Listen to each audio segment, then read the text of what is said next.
of this hospital now? Is it not human beings? All Burundi in charge here. On Dibo mege here. Or one year Sachigeba.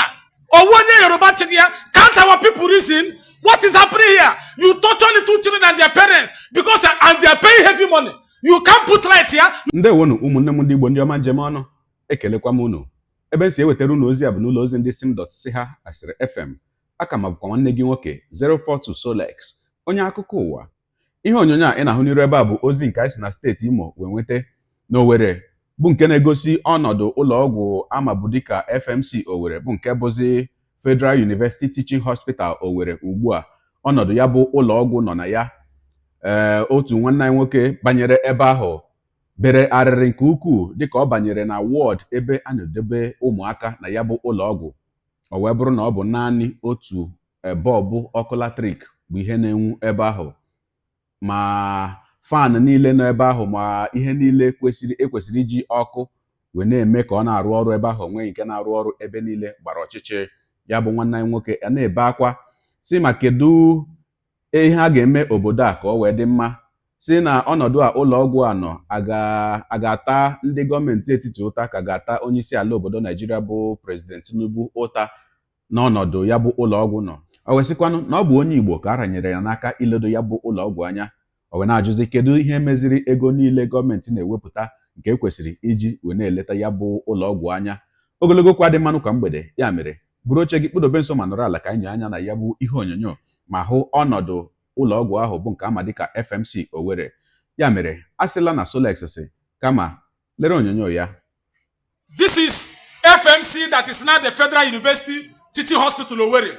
Inside this ward, you can see children here. Children admitted here. Out of 6 bulbs, only 1 is on. These 2 ceiling fans are not on at all. Look at the walkways. Look at the walkways, very dark. Look at the walkways, very dark. This is a federal institution here in Owerri, federal hospital. And somebody is in charge. Can't the government come in and look for what is happening here? What are we seeing in this town? Why are people so wicked and mean? Putting people in a place that there is nothing working there. Let the government come and ask questions. Who is taking the money to maintain this place? What kind of nonsense is this happening here?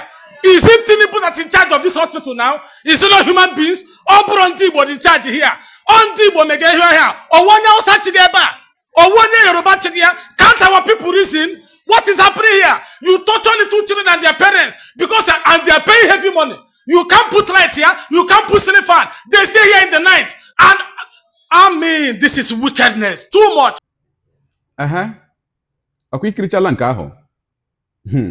Ụmụnne m, ihe ajọkwara nọ nnukwu njọ. Ọ jọgburu dele na njọ ma sigbuo nkakwụ n'isi. Kedu ihe a ga-akpọ nke a? Dịka ya bụ nwanne anyị nwoke mere ya bụ ihe onyonyo si wee jụọ, ọ bụ ndị gọọmenti etiti ka a ga-ata ụta na nke a? Ọkwa ndị be anyị ka ọ dị n'aka iledo ya bụ ụlọọgwụ anya. Mgbe na-asị ọ pụtaziri na gọọmenti na-eke ọrụ, gọọmenti nọ n'ọchịchị na-eke ọrụ na onweghị ndị ha na-edunye makwa na onweghị ụzọ ha na-esi etinye anya ebe dị iche iche mara ma ọrụ ahụ ha kere a na-arụkwa ya otu o si wee kwesị. Maka na o doola anya na onye ọbụla ndị ahụ niile na-etiri ndị gọọmenti mkpu, ndị ahụ niile na-akwado ndị na-achị imirikiti n'ime ha bụ nnọọ ka enye ha otu pozishọn makwanụ pozishọn ọzọ, ka enye ha otu apọịntment maọbụ apọịntment nke ọzọ. Ma ihe ahụ niile ha na-achọkwa ka enye ha abụghị ka ha wee rụọ ọrụ ndị obodo ọrụ, kama ka ha wee foju akpa nke ha. Emesịakwanụ kedu ebe ọ nọ wee gbasa ha?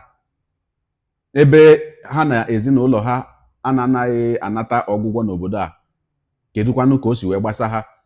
Ebe ọ bụ isiwa onye ahụ makwanụ afọ rụọ ya na ezinụlọ ya efepụ gara jewe mba ofesi ebe ha na-aga anara ọgwụgwọ nke ha, kedụkwanụ ka ọ ga-esi agbasa ha ọnọdụ ụlọọgwụ nọ n'obodo ha si wee dị?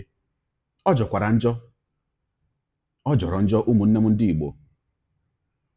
Ka anyị dozikwanụ be anyị. O nweghịkwa ebe ọbụla ịzụrụ ụlọ, ọsọkwa gị zụọ ụlọ na London, zụọ ụlọ na America, zụọ ụlọ na Dubai, zụọ ụlọ ebe niile. O nweghịkwa ebe dịka be nna gị. Ebe ahụ niile ị na-agbagakwa azụ ụlọ dịka onye ọchịchị, dịka onye nwere pozishọn, onye nọ na ọfịs kwesịrị ịrụ ndị bụ unu ọrụ, ijiri ego ị kwesịrị iji wee rụọ ya bụ ọrụ wee na-agbaga mba ofesi na-eme ihe sọrọ gị. Ebe ahụ ị na-agbagakwa bụ mmadụ rụrụ ya.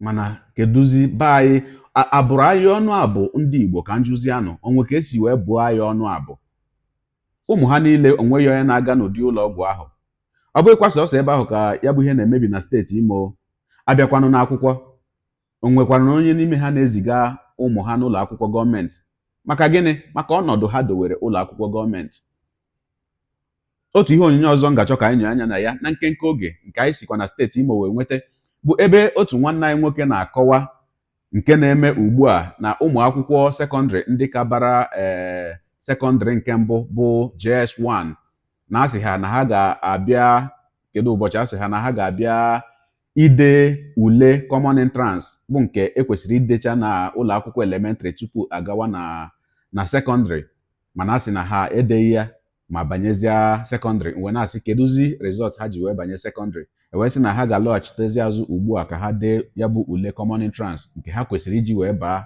sekọndịrị ọ bụghịkwa ebe ahụ ka o bere a sị na ndị dere ya bụ ule kamgbe afọ 5 gara aga na ahụbe mpụtara ule ha ugbu a bụ rizọt wee ruo ugbu a ogologo kwa dị mmanụ ka mgbede ka anyị nyekwa anya ihe onyonyo nke ahụ ma nụrụ ka ya bụ nwanne anyị nwoke si wee kọwaa ya ka m bịakwanụ.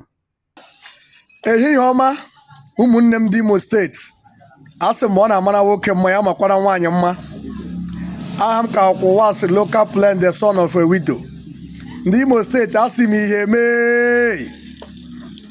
ihe mee unu anụkwara ihe kwụghanị ụmụ sekọndịrị skuul ndị nọ JS1 n'Imo steeti ga-ele common entrance echi wu 11th of October 2024 a na-ele common entrance mgbe ị nọ na praịmarị 6 gị nwetaza skọ gọọmenti etinyezi gị na sekọndịrị skuul ebe ị ga-aga ịgụ JS1 but n'Imo steeti a na-echizi na JS1 na-aga ele common entrance ọ dịka ọha passes ha were agamaza university direct and ọwụ na nga ka obi kwere unu mana common entrance and ule 6 elere n'Imo steeti since 5 years ahụbeghị result ya hey ele onye wụ commissioner of education since 5 years na ihe mee anya mee na point illiterate enwụọna m unu makwa na Imo steeti a na-echenji prịnsịpal na skuul retire ya prịnsịpal a na-ewere onye ka ọhụrụ onye kochie ka nọkwa nga ahụ ihe mee ele ndị chiga anyị ihe eke ndị komkwe agụkwadịrị ABCD agụ Chineke ogukwuo eu anya m ahụkwala ntị ma olesi m ji enye ọhụ ya n'Imo steeti na ndị lere ule 6 school living certificate and ndị lere common entrance since 4-5 years na ha ahụbeghị result. Today is the 10th day of October 2024 ndị ga-ele common entrance eji aba JS1 nọ na JS1 already ha ga-esi na JS1 tomorrow being 11th of October 2024 bele common entrance ọ kwesịrị gị nọ na primary 6 le common entrance gị pass ya gị baza JS1 Wednesday next week ka a ga-aga leza school living certificate. Hey, anya abala one chance n'Imo steeti ndị ke chiga ya makwa ABCD agụ hey ndị Imo steeti gịnị na-eme a na-anọ na primary 6 ele common entrance na na JS1 eliyo unu ma aga na all the secondary school n'Imo State na-eme announcement so ụmụ secondary school ụmụ JS1 bele common entrance tomorrow. Common entrance ha ga-eji aba JS1 ka asị ha bele tomorrow from JS1.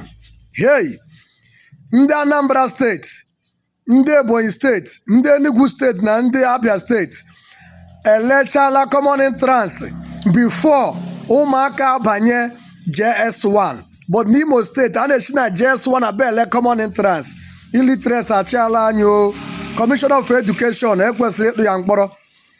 Ndị na-arụ na Imo State Education Board kwesịrị ịgacha prison one after the other.